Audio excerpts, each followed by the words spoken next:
Pengambilan sampel pada sapi untuk pengujian di laboratorium. Alat dan bahan yang dibutuhkan antara lain masker, gloves, cytoswab, viral transport medium atau VTM, alcohol swab, vacutainer dan phenoject, mikrotub, tabung plain, tabung EDTA, objek glass, plastik, squid 10 cc, dan spidol permanen. Untuk pengujian bakteri, sampel diambil menggunakan cytoswab pada kedua lubang hidung sapi. Selanjutnya, simpan swab ke dalam tabung lalu tutup rapat. Untuk pengujian virus, ambil sampel swab dari kedua lubang hidung sapi. Kemudian, patahkan swab ke dalam VTM atau viral transport medium lalu tutup rapat. Berikut ini cara pengambilan darah melalui vena jugularis. Bendung vena di area leher, kemudian desinfeksi area penusukan dengan alkohol swab. Tusukkan jarum dengan sudut 45 derajat ke arah anterior. Pastikan darah mengalir melalui phenoject lalu. Untuk pengambilan sampel serum, gunakan tabung plain berwarna kuning dengan volume 2 hingga 2,5 mili. Untuk sampel darah diambil menggunakan tabung EDTA berwarna ungu dengan volume 2 hingga 2,5 mili. Selain itu, pengambilan darah dapat dilakukan melalui vena koksikal di bagian ekor. Desinfeksi area penusukan lalu tusukkan phenoject dengan sudut 90 derajat. Untuk pengambilan sampel serum, gunakan tabung plain berwarna kuning dengan volume 2 hingga 2,5 mili. Selanjutnya, untuk pengambilan sampel darah, gunakan tabung EDTA berwarna ungu dengan volume 2 hingga 2,5 mili.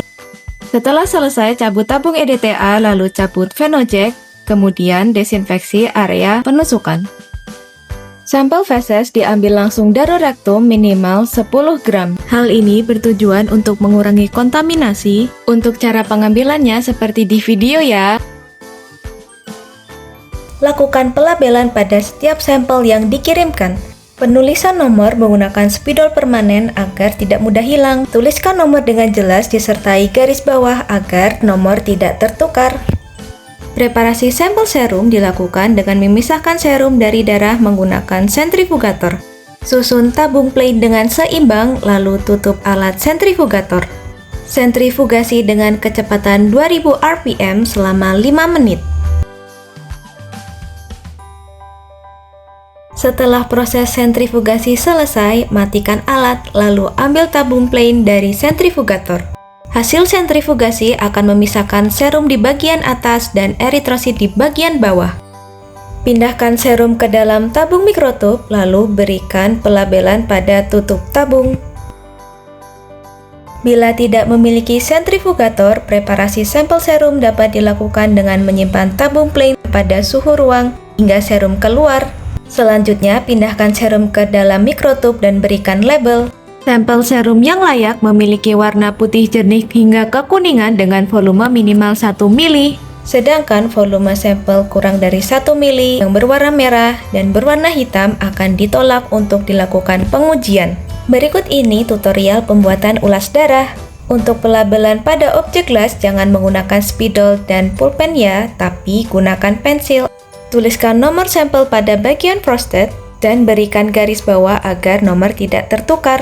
Sebelum membuat ulasan, homogenkan darah pada tabung EDTA secara perlahan.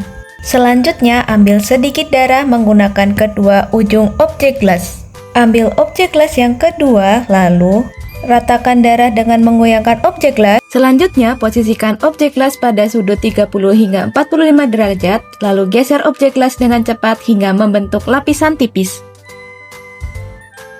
Ulasan darah yang layak memiliki hasil yang rata dan tipis. Berikut ini contoh ulasan yang tidak layak dengan hasil yang tidak rata dan tebal.